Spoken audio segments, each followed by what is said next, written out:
the breakup of the United Kingdom. In which whiteness is described as a psychosis which must be cured. The psychosis of whiteness. Whiteness causes psychosis, called the psychosis of whiteness. The talk of being reborn tells us at once that these ideas are more akin to a religious movement than any traditional sort of debate. The Atlantic and Pacific Oceans long protected the indigenous peoples of the Western Hemisphere from the conquerors of the rest of the world, and, even as late as the first half of the 20th century, these oceans made isolationism a viable option for the United States, as it was not for most of the nations of Europe or Asia. However, smaller bodies of water may facilitate rather than impede military attacks, for huge differences between the high cost of land transport and the low cost of water transport can be as important militarily as it has been economically.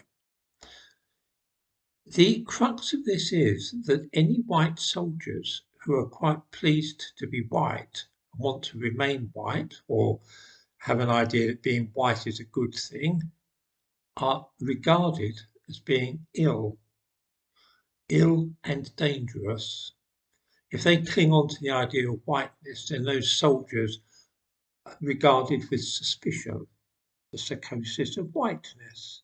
Whiteness causes psychosis. The psychosis of whiteness. A central thesis of critical whiteness studies is that it presumes that whiteness can be reasoned with, treated, or even abolished. However, if we see whiteness as a psychosis, then we understand that it is hallmarked by irrationality and a distinct inability to see reality in any other way than the distorted view it creates. The psychosis is so endemic that it engulfs academics who get trapped in the madness of repeating the same prescriptions, even though they continuously achieve the same negative results. Any of the soldiers that went on this course and refused to buy into this nonsense were regarded with suspicion. They were regarded as being contaminated and dangerous. Then what is it? Ideology. To prove to these capitalists and the obedient horde of workers like sheep follow these people, and they cannot disobey. Why? Because if they do, you know what happens to them. Here is the conclusion of the paper. Western capitalism is built on and sustained by a system of racism. By the way, all the talk about Western capitalism tells you that this paper is written by and for Marxists. It's Marxist ideology. The Ministry of Defence is insisting that British soldiers are indoctrinated with Marxism. It would be too naive to expect that KGB makes that advertising agency to do such a crazy commercial. No, of course not. But what we did when I was working for Novosti Press, we would snow plow editorial offices, student organizations, religious groups with literature of class struggle.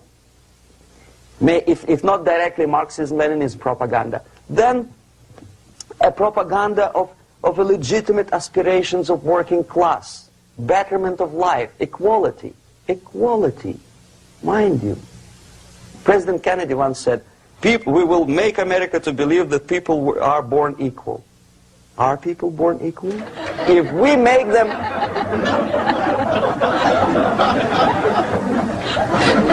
if we make them equal by force,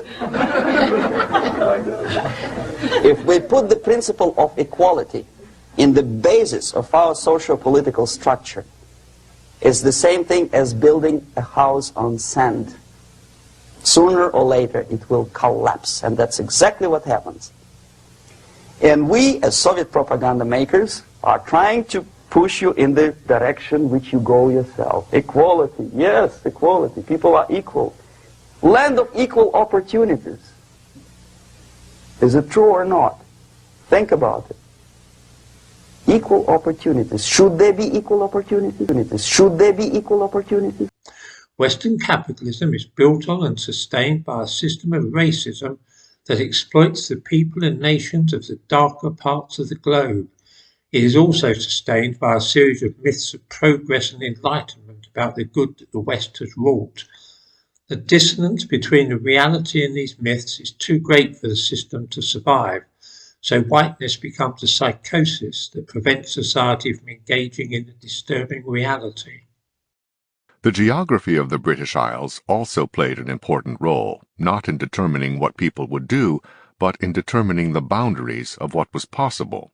The fact that the key raw materials of the industrial age, iron ore and coal, were located very near each other, and also near navigable waterways in Britain, again gave the British decisive early advantages. Geographical advantages and cultural imports have permitted more to be accomplished within the British Isles than in many other parts of the world, but ultimately it was the British themselves who had to accomplish it.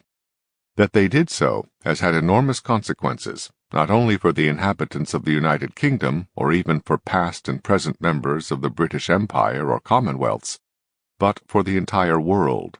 The highly varying degrees to which different segments of the British population acquired the necessary human capital demonstrates that the opportunity alone is not sufficient for economic or other accomplishments. Nor was it simply a matter of what the existing society permitted to different groups, for those same groups showed similar economic and social patterns when transplanted to other societies in North America or in Australia and New Zealand. The psychosis of whiteness is essential to understand when fighting racism. The psychosis will govern the thoughts and actions of Western society. British law and its traditions of impartiality made London a magnet for the capital of the world, enabling Britain to industrialize with other people's capital as well as its own. In a later era, the British colony of Hong Kong would similarly attract capital from around the world by the dependability and impartiality of its laws, while many poverty-stricken countries were unable to obtain much-needed capital because of their undependable laws and confiscatory policies toward foreign investors. British law was of course more than an economic asset. Its separation of powers and rights of citizens against the government were the foundation of the freedom of the British themselves. The revolutions of the 17th century, including the beheading of King Charles I in 1649 and the uprisings in 1688 that led James II to flee to France, made the separation of powers even more dramatically vindicated and an indelible part of the British Constitution. While many other countries copied British systems of law and government, those that succeeded in creating similarly free governments were largely those that came from the same tradition. The psychosis of whiteness is essential to understand when fighting racism. The psychosis will govern the thoughts and actions of Western society. This is Marxist claptrap. Why the Ministry of Defence is insisting that the British Army is being indoctrinated in it is a very curious point. Anybody who believes, apparently, that European civilization and the Enlightenment are good things is suffering from a hallucination and trapped in a psychosis. This appalling and dangerous nonsense has been foisted off on every squaddy in Britain, and those who disagreed with the thesis advanced were treated as closet racists in need of re-education. Anybody who disagrees, according to the theory of critical whiteness studies, that whiteness is an evil delusion, is mentally ill and unable to accept reality. Are people born equal? Is there any mentioning in the Bible or any other holy scripture in any religion, if you don't believe me, go to the library and check it. There is not a single word about equality, just the opposite. By your deeds, God will judge you. What you do is important, the merit of your personality. You cannot legislate equality. If you want to be equal, you have to be equal. You have to deserve it. And yet we build our society on the principle of equality. We say people are equal. We know it is false. It's a lie. Some people are tall and stupid. Others are short, bold, and clever.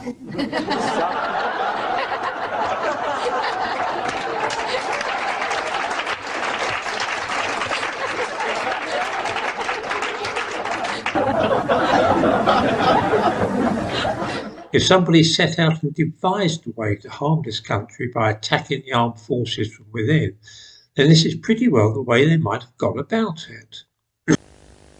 Now that sounds very cosy, doesn't it? This is not the worst of it, mind, merely a very interesting example of what the Ministry of Defence is doing to try and subvert our army. The civil servant from the Ministry of Defence who has sent me this stuff feels that it is tantamount to treason to try and sap the morale of the armed forces in this way, and I'm rather inclined to agree with him. But they've seen it now, and that's true. And that problem has to be faced up to. If you keep ignoring it, it will simply get worse until you can't ignore it any longer. But they've seen it now, and that's true. In the toilet of doom. Bye-bye. And that's true. So...